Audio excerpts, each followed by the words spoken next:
We start off this hour with one of the most diverse papal conclaves in history, which is set to start shortly as 133 cardinal electors representing 71 nations prepare to select Pope Francis's successor. For the first time, 15 countries, including Haiti, Malaysia and the Central African Republic, are represented by native cardinal electors, reflecting Pope Francis's push to decentralize the Church during his papacy. The electors, all under the age of 80, have gathered for a solemn mass in St. Peter's Basilica, where Cardinal Giovanni Re, ineligible to vote due to his age, gave a homily stressing the Church's unity in diversity and urging cardinals to follow Christ's path with full fidelity to the gospel.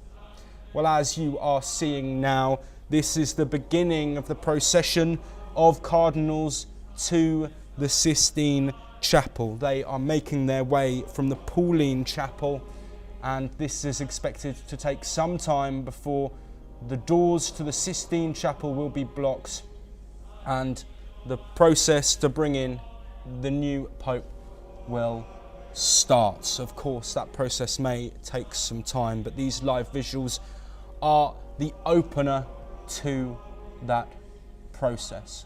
You can see the cardinals wearing red. This, the outfit that they will be wearing throughout the session. Walking in, of course, ready to take their seats. To give you an idea of this process following this, what we are seeing now, this walk into the Sistine Chapel, there will then be some extra ohms and then the start of the conclave. We expect to have a set of smoke released in the next couple of hours to show, of course, whether somebody has been chosen or not. This, of course, taking place with a high number of cardinals eligible to vote, 133. Any candidate will need 2/3 in order to become the next Pope. This process historically has taken a substantial amount of time, but it can take shorter in recent days. 2 to 3 days is all it has taken.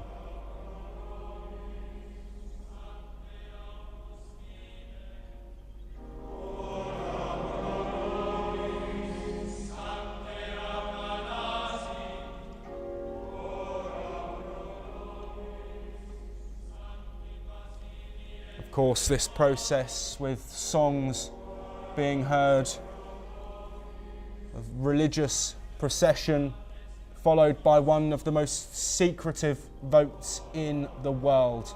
Of course, no media present, no phones, no outside interference underneath the Sistine Chapel. Technology and electronic jammers have been put in place to make sure that this process is kept away from the public. The only way the public will know that a pope has been chosen is through smoke. Black smoke will be signalled if the vote has not led to a 2/3 majority and the next pope.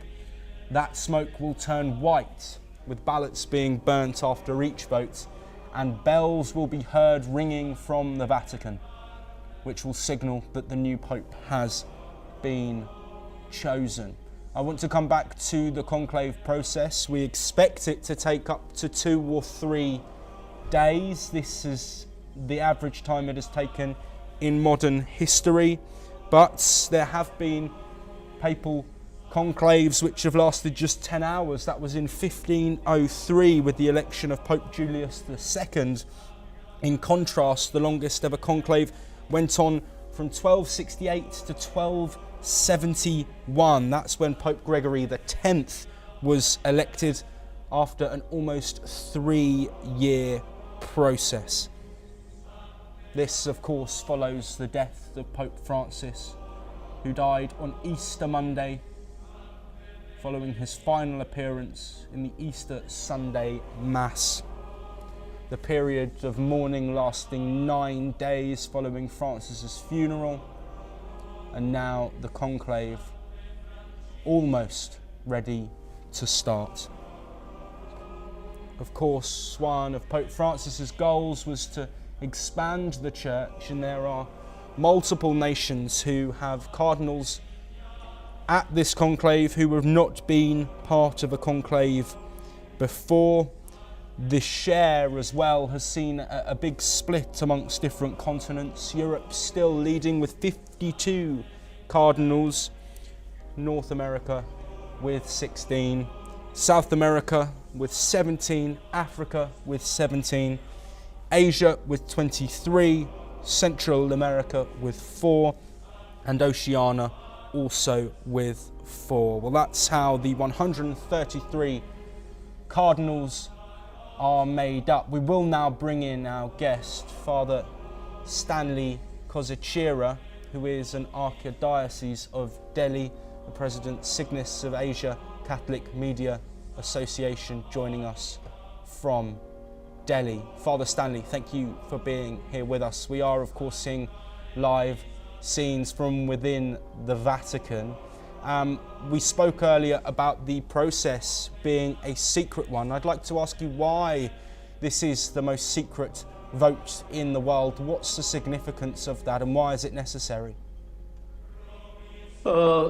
Maybe because I myself not very clear about the whole thing. Maybe, the church wants to clearly show there is no political pressure combining everything. Nothing is happening here.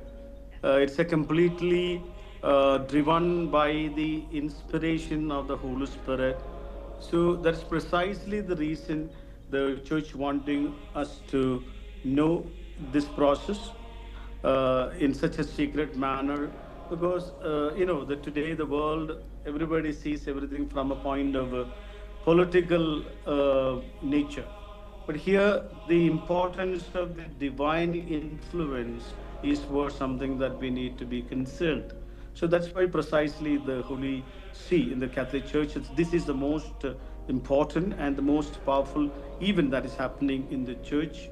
And no, there is no political pressure happening. So very purposely, it's a kind of the oath of secrecy, which works as the most important confidential thing. That's what leading it. It has completely placed on the shoulders of God and the inspiration of the Holy Spirit. If you noticed the prayer that was coming in while they were in procession, it is the prayer to all the saints, asking them to pray for this event. Now they will take an oath of secrecy. Then they will sing the Veni Creator Spiritus. So the whole thing has to be understood from a divine inspiration and completely maybe done by the Holy Spirit.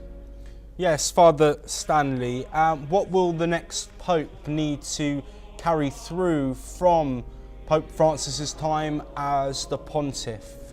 What was Pope Francis good at, and how can that be carried forward?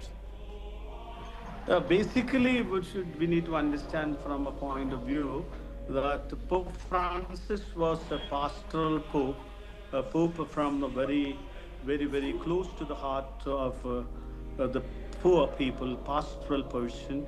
And the new pope, we would definitely love that someone who is also in the same space as Pope Francis.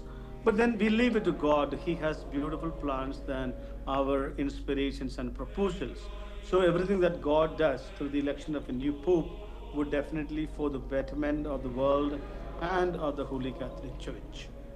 Yes, absolutely. Father Stanley, of course this process may take some time, but once the new pope is chosen, what will that process be?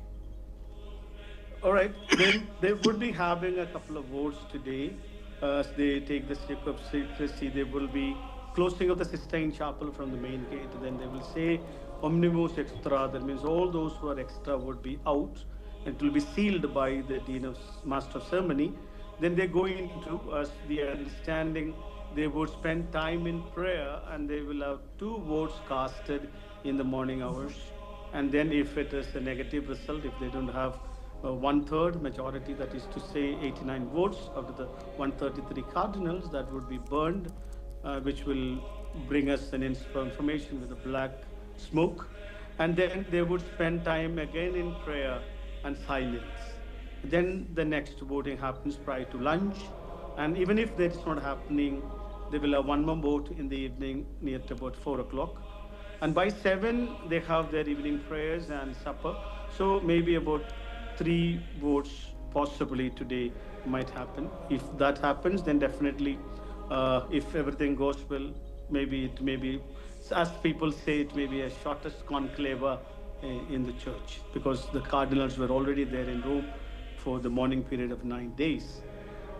Yes, absolutely, Father Stanley. And looking at that morning period, of course, we are talking about the vote for the next Pope, but we can't forget the work of Pope Francis. How will he be remembered by members of the Catholic Church and non-members alike? Yeah, what I would say is Holy Father Pope Francis would be remembered always as a person who left a legacy for being a people's pope, and also pope who spoke very strongly about ecology, very strongly about inclusiveness in the church, welcoming everybody, going out of his way to reach out to the LGBT community, going out to the refugees, reaching out to people who are into kind of the peripheries.